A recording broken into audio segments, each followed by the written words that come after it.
next? Now, of course, we didn't expect COVID, so there's no way that we can predict details of what's next. But I think that there are enough things that we can predict from the inspired writings to be able to know certain things. So let's take a look at this. Did that change it?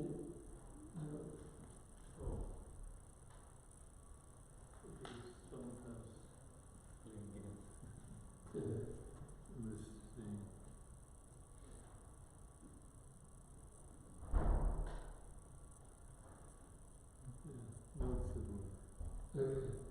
thank you.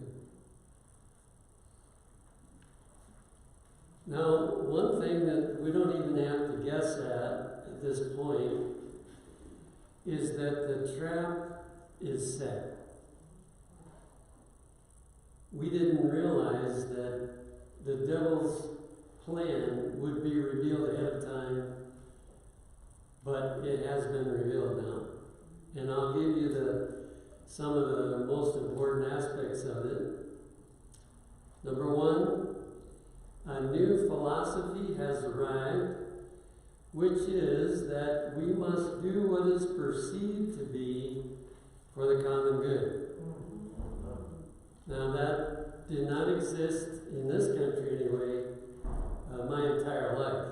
This is the first time I've heard that. This is the same philosophy that existed in Nazi Germany before the Nazis took over. And so this is a very serious fallacy. And I mean people that think you should do the vaccine or even the wearing of a mask, if they really believe that that is what you ought to do, they're not happy with you. And they don't mind causing trouble for you, if necessary. That's how serious this thing is, because they feel, well, if you don't do it, then I'm going to get sick. And so you have to do it for the common good. And if the government makes a law about it or a rule, then they're behind it because they think that's good, what's being done. Second, the truth about natural immunity is being ignored. I mean, it's not that all these doctors had amnesia, because we used to know it, and any doctor that I ever had any contact with understood the idea of natural immunity. And therefore, if you've had COVID, you don't need vaccination. Amen. Now, there has been a change, though, I understand, from one of the leading doctors that is, really looking at the facts on this. A lot of doctors are not. But this one that's looking at the facts of things, he says, Omicron is the first one that has ever bypassed natural immunity. And so, even if you've had COVID, the earlier version of it, you can still get this one. But he also said that 79% of the people in the hospital with Omicron have been vaccinated. So, we're looking at new territory. This has not happened before. But the good thing is each variant gets less damaging. And so, and also he said that the Omicron protects you from getting Delta. And Delta is the worst one. So, he called it God's vaccination. That was interesting. Number 3, force can be used on those who do not cooperate. So that's accepted by people. And they even get riled up if force is not used. Number 4, you can lose your job or be forbidden to go certain places, including church. This seems acceptable to a large percentage of this country and to the lawmakers and so on, even though the Constitution forbids, especially saying whether you can go to church or not. Number 5, in at least one country I've heard of, you cannot access your bank account if you're not vaccinated. I forget, it's one of the Spanish countries. I think it might have been Honduras, but I'm not sure. One of those down there.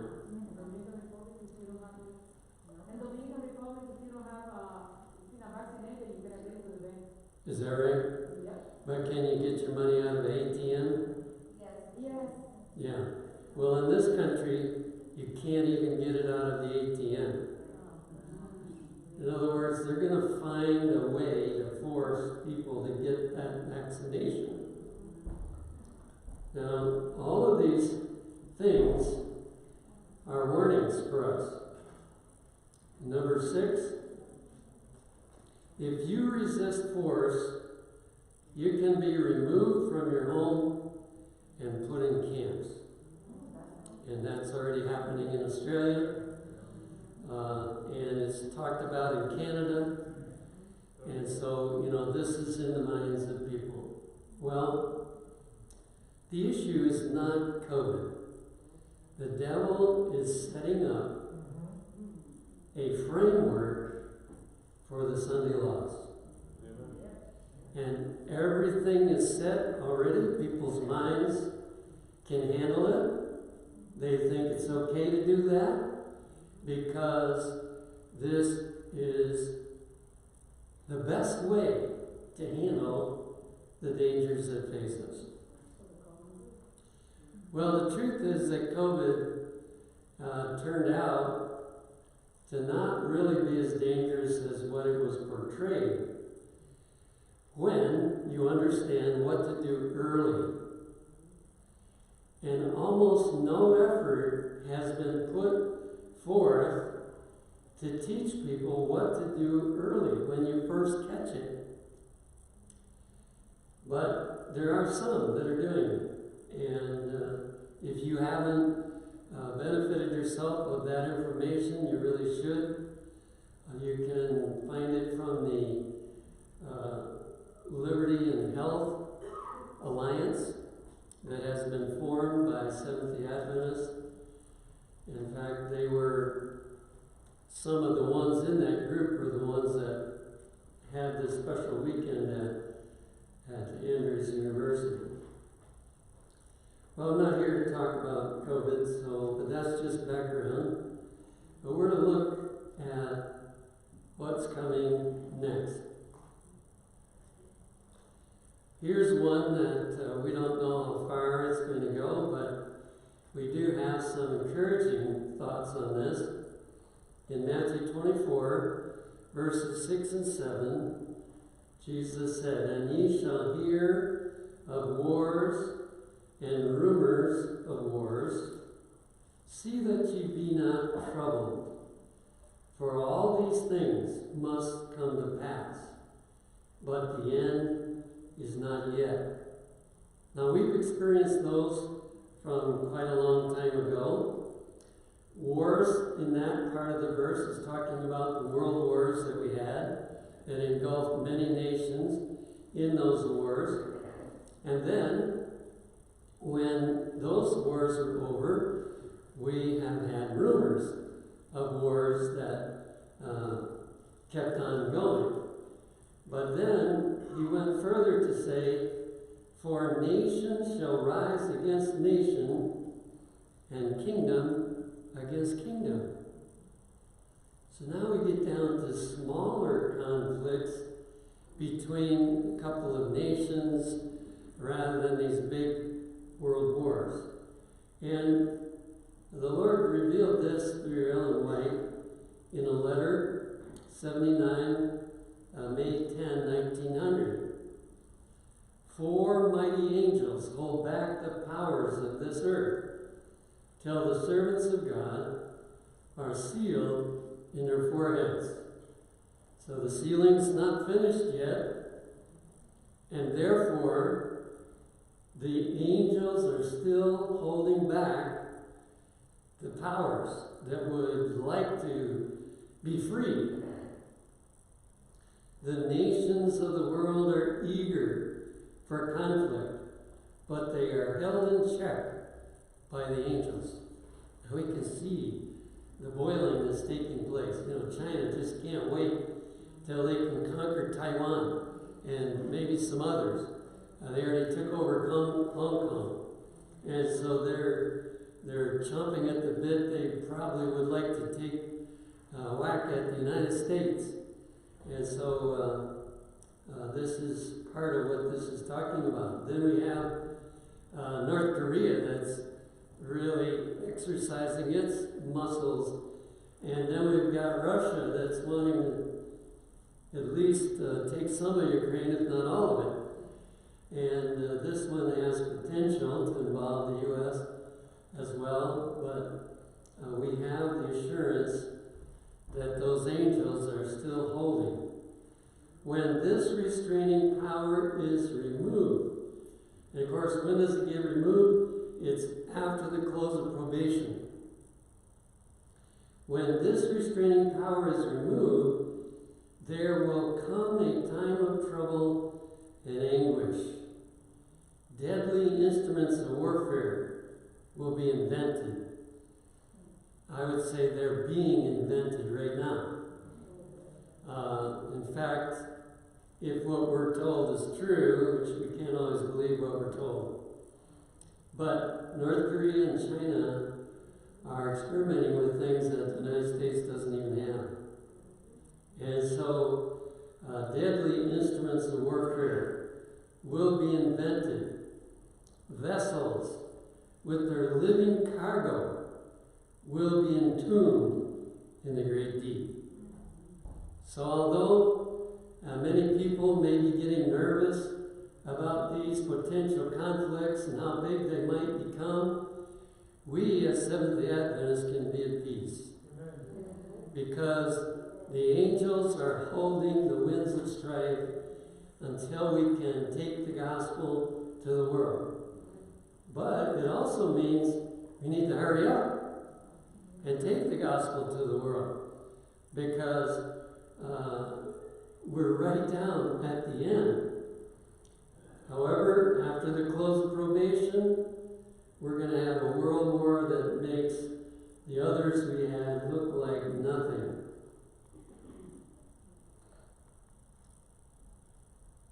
Another one on the protection we have right now.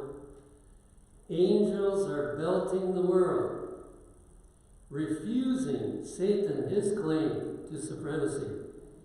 You be thankful for that. Made because of the vast multitude of his adherents. We hear not their voices.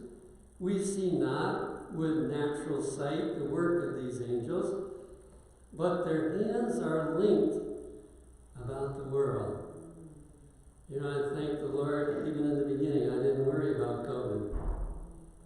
I hope you didn't, or at least you learned soon not to worry.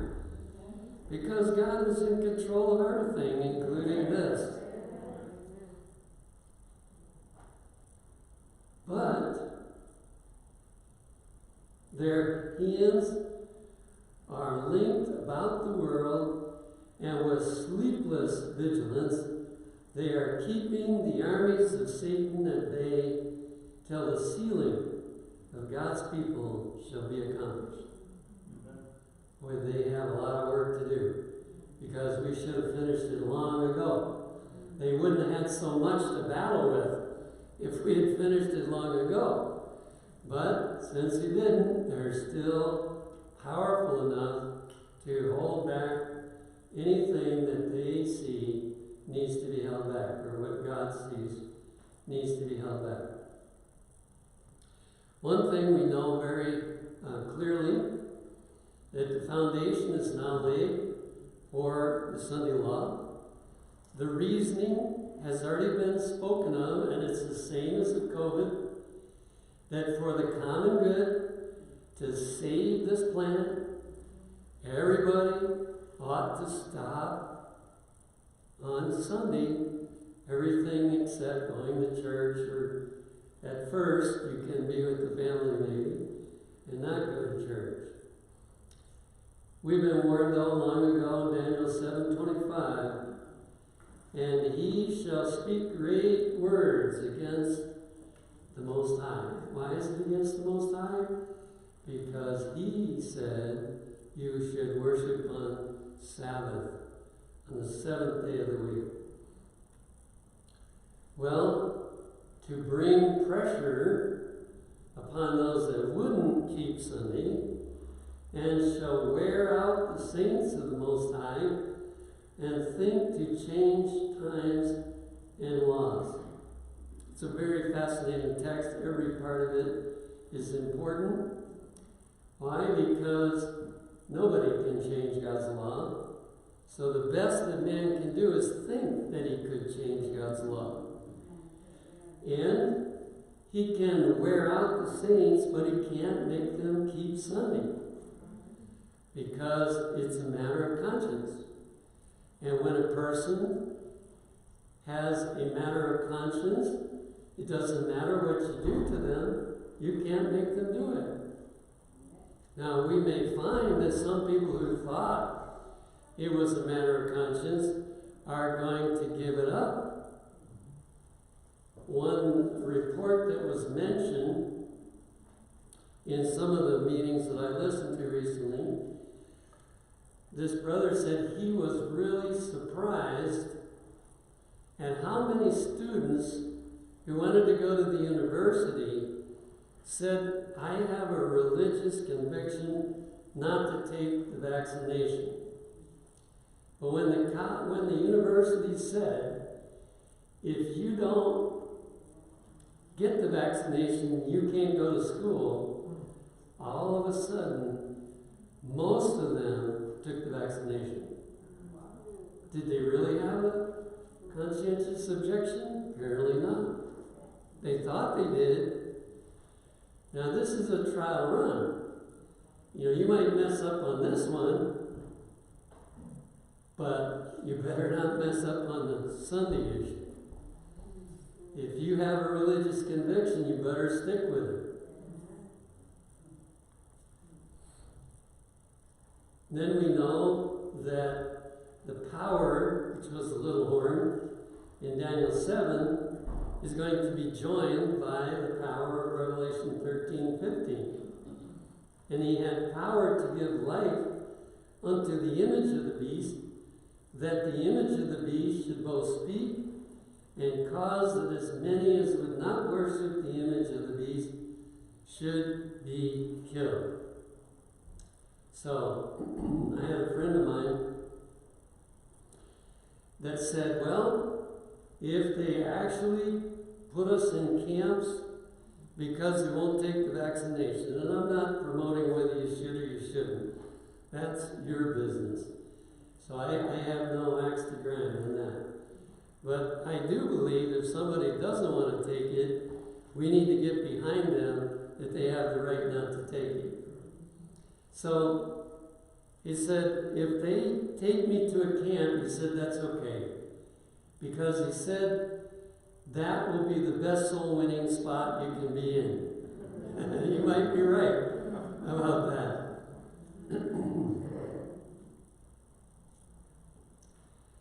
Next, I want to show you that the devil's been trying this all along. This is not something new, but the devil has been after this for a long time. Thank you.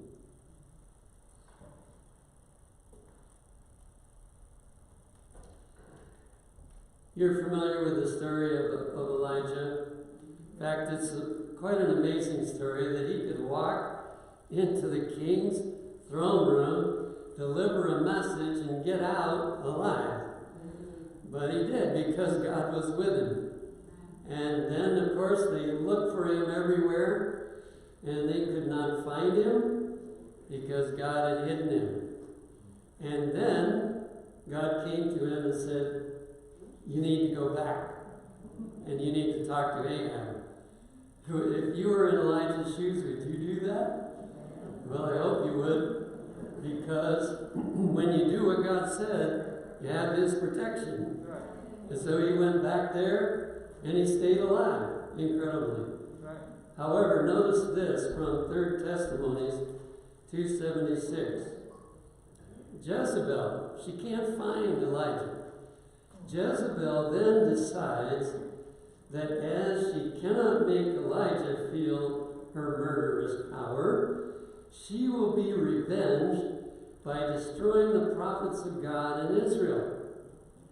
No one who professed to be a prophet of God shall live. So the decision was made. Satan found a very welcome agent in Jezebel. And so she decides, we can't get Elijah, but we're going to get all the rest of them. This determined, infuriated woman executes her work of madness by slaying the Lord's prophets. Baal's priests and nearly all Israel. Now notice the reasoning. Baal's priests and nearly all Israel are so far deluded that they think that if the prophets of God were slain, the calamity under which they are suffering would be averted. Our leaders believe that if everybody got vaccinated, we would be over with COVID. No way. You know, I heard one specialist say, who spent his whole life with vaccines. And his testimony was, you don't vaccinate during a pandemic, because what you do is produce variants. Yes. Well, his statement has certainly proven true, Yes. except they're saying it's the unvaccinated where it's coming from. So, we're seeing what is going to be repeated under this Sunday law. That these people that won't keep Sunday holy, they are bringing all this calamity upon us, and so we got to wipe them out. Same reasoning of Jezebel. Why? Because it comes from the devil. You know, there's no point in blaming people other than, you know, realizing they've rejected light, because God gives light to everybody. But it's the devil that's working on this. However, they weren't all killed. God knows how to protect. And in 1 Kings 18, verses 3 and 4, and Ahab called Obadiah. This is after 3 years now, which was the governor of his house. Isn't that amazing? Ahab didn't know it, but he had a Seventh-day Adventist as governor of his house. Now, Obadiah feared the Lord greatly, for it was so when Jezebel cut off the prophets of the Lord that Obadiah took 100 prophets and hid them by 50 in a cave and fed them with bread and water. So there were 100 prophets that still survived. I was thinking this is a testimony about the 144,000. That no matter how many laws or how much pressure is brought to bear upon Seventh-day Adventists to worship on Sunday and stop worshiping on Sabbath, there's 144,000 of them they won't be able to get. Just like in the days of Jezebel. And who knows, you might be among them. Amen. Well, we go down a little farther and it happened again. In Daniel 3, verses 4 to 6. Then an herald cried aloud, fall down and worship the golden image that Nebuchadnezzar the king has set up. And whoso falleth not down and worshipeth shall the same hour be cast into the midst of a burning, fiery furnace. And you know the rest of the story. And so here we see another forecast of what's going to happen in the near future. That the world will be called to bow down and worship on the wrong day. Again, in Esther's time, it happened. Esther 3, verse 8.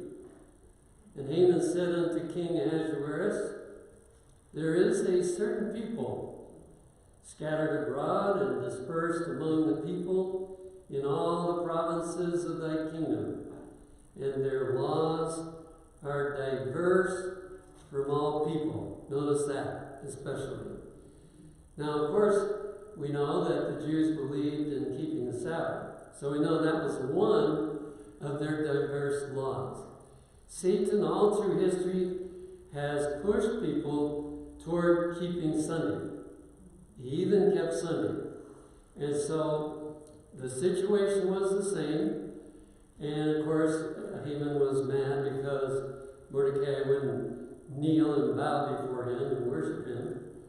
And so he convinces the king that these people have different laws and they ought to be eliminated. Neither keep they the king's laws. Why? Because they believed in religious liberty. You know, one of the things that is troubling me the most is that religious liberty is one of the most foundational principles of the Protestant Reformation or any Christian organization. It's the bottom line. If a person does not believe in religious liberty, they're not a Christian. It's the foundation. And, you know, when the Reformation first started, that was one of the things that they became aware of. And of course, that's the reason they escaped to the United States and why the Constitution was drawn up the way it was, because they understood that principle. Now we, as church members, need to give it to each other. You know, what we do is our business, but we don't have the right to force somebody else to do what we think they ought to do. That's going to be a test for Adventist employers. You know, what are they going to do to their employees? Are they going to try to force them to do what they think should be done or what the government tells them has to be done? Well, like I say, it's all a test. But he says at the end, therefore, it is not for the king's profit to suffer them. Now the king was lazy. He didn't bother to look into this. And so he just went ahead and allowed this to go into place. But you know, God had a deliverance. Amen. And you know, it's interesting. In the country of the law of the Medes and Persians, you couldn't change a law. Right. Once it was passed, you couldn't change it. Right. So all you could do is say, okay, all of you Jews, you can fight for your life. If they attack you, you can fight back. And everybody was scared to fight them because God was on their behalf. In chapter 4 of Esther, verse 13, it went all the way to it being spread everywhere. And the letters were sent by posts into all the king's provinces to destroy, to kill, and to cause to perish all Jews, both young and old, little children and women, in one day. They set it up for one day. Wow, was that ever a forecast of what's going to happen after the close of probation? Even upon the 13th day of the 12th month, which is the month Adar, and to take the spoil of them for a prayer. So it went that far, but God set up a deliverance. You know, if we keep these stories fresh in our mind, we're not going to get scared when the crisis comes. Amen. Because in every one of them, God displayed His power in one way or another. Now, He did let some people die, but if He sees it's best to die, then we ought to be willing for that. So, those He chose to deliver, He delivered in every situation, no matter what happened. Now, I don't know how far this one's going to go, that we're in right now, but we have to believe that God could deliver us even in this situation. So, and certainly in the one where it's the Sunday law. Amen. Why are we going to get it? Well, we can see it in the way this has been handled. But Last Day Events 129 says, political corruption is destroying love of justice and regard for truth. And even in free America, rulers and legislators, in order to secure public favor, will yield to the popular demand for a law enforcing Sunday observance. If you are able to penetrate what is being told us, you realize there is a lot of political corruption. We don't need any more political corruption in order to have a Sunday law. It's there already. That's why I say the trap is set. It's just a matter when God allows it to happen. And I have no predictions about time, but I just know it's going to be soon. Last Day Events 129. Soon the Sunday laws will be enforced, and men in positions of trust will be embittered against the little handful of God's commandment-keeping people. We see that already with this situation. You know, I was in line, my wife and I were in line up in Knoxville. We wanted to visit this particular store, and that's when, you know, you had to wear a mask and you had to be 6 feet away from the person in front of you. And so we were doing that, we thought, but the lady in front of us, she thought we were less than 6 feet from her. And she turned around and she let us know that we weren't 6 feet away. And so, you know, this has all been set up. And all we have to do is put the Sunday law issue in there, and you know, people are going to be really angry at you for not keeping Sunday. Now, simultaneous with the beginning of Sunday laws is going to be the latter rain. And this is going to be the most exciting time of Earth's history. And it's spoken of here in Revelation 18, verses 1 through 3. But notice as we read this that some of us, and all of us should, some are going to have to stand up and be counted. And after these things, I saw another angel come down from heaven, having great power, and the earth was lightened with his glory.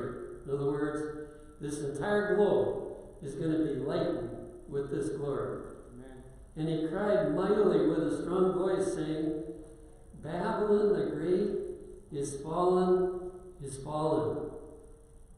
and is become the habitation of devils, and the hold of every foul spirit, and a cage of every unclean and hateful bird. For all nations have drunk of the wine of the wrath of her fornication. So, as we look at this, the message of the loud cry includes exposing the evil that's going on. Now, when a person does that, they become like a lightning rod, for the lightning to strike. Because there are people that disagree with what they have to say. And so this is something that human nature has a tendency to want to avoid. And just kind of be quiet and hope that, that the trouble doesn't come to you. But there is the time when we need to stand up in order for the light to go to all the world. And right now, if we stand up on the religious liberty issue, it will help us in the future. But if we just stay quiet on the religious liberty issue right now, we're going to have more trouble when the Sunday law comes. So talk to your fellow workers. Talk to anybody you can talk to. Even if you can get some people in higher offices. Talk to them about religious liberty. Try to help them understand. You don't have to argue the COVID thing with them, but try to help them understand the religious liberty issue. I didn't even know COVID was coming, but about 2 years ago, or anyway, it was before COVID started to be, presented to us, I go to a meeting of our local people that are, key people in the community. And sometimes they'll let some of us speak, and I asked if I could speak, and they gave me a slot to speak. And so the Lord impressed me, you need to talk about religious liberty. Amen. And so I gave them a lecture, and I wasn't sure whether they were happy for me to talk about that in that particular meeting. But praise God, at the end of the meeting, a lady stood up, and she was just so thankful that I talked about religious liberty. And there's more we need to do, I believe, right now. One of the things I've thought of doing is taking some of the messages that are given through this Liberty and Health Alliance and actually giving it to people so they can listen to it. That way you don't even have to argue with them about religious liberty. Just tell them, I think it's in your position, it's very important for you to listen to this. Because right now there's a question on religious liberty. And this is going to be a key issue. Notice this from Last Day Events, page 199. The sins of Babylon will be laid open. So somebody's going to have to stand up and speak. The fearful results of enforcing the observances of the church by civil authority. So the very first one is religious liberty.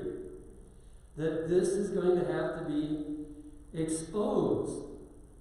That the church has no right to force people, especially through the government. Well, they can't really do it themselves. That's why they choose the government. Second thing, the inroads of spiritualism. The devil has almost fully taken over religious bodies. And that is going to be spelled out in the latter rain. The stealthy but rapid progress of the papal power. I don't know whether you noticed, but the Pope is making decisions about things that are totally unbiblical. And he's saying it's okay. It says all will be unmasked. By who? Us. By us. We're going to have to speak up. By these solemn warnings, the people will be stirred. Amen. God is going to be with us when we stand up and speak. Amen. And I don't know if you heard about the gathering out there in Phoenix that took place a while ago. But they were looking for a place to meet. And I guess Phoenix has got a lot of events right about the time they wanted to do it. And there was nothing available but this huge stadium. But it cost over $100,000 to rent this stadium. And they only had 6 days to raise it. But you know that they raised it in 6 days? Yep. And they rented that? God is with people if they will stand up. Amen. And they will see amazing things happen. By these solemn warnings, the people will be stirred. Thousands upon thousands will listen who have never heard words like these. Amen. They will have to admit, you're right. These things do exist. And it opens their eyes to be willing to accept the truth. And I pray right now that God is going to open the eyes of many. If this country, and this country has the best chance to honor religious freedom again, other countries are way behind us. But if this can happen, it just could spread throughout the world. And we've got to give the gospel in all those countries, those ones that are putting people in camps and everything else. We've got to do that, so we need to be really thinking about it. Now, it's almost time where we cannot preach Daniel 2 anymore. In Daniel 2, it goes from the divisions of the world to the coming of Christ. One day there was, this was during the Nazi time, there was an Adventist that was drafted in the army. And one day his superior called him in and he said, "Is Germany going to win the war?" Well, if you didn't support Germany, you were finished. But this Adventist was guided by God, and he said, "Is this on the record or off the record?" And his superior said, "It's off the record." So he got out Daniel 2, and he studied it with him, and he said, "Germany's not going to win." As a result of that respect that this Adventist had with his superior, he said, "Okay, from now on, we're going to save half of our gasoline. We're not going to use it all." And they had enough gasoline to get back to safety because of that.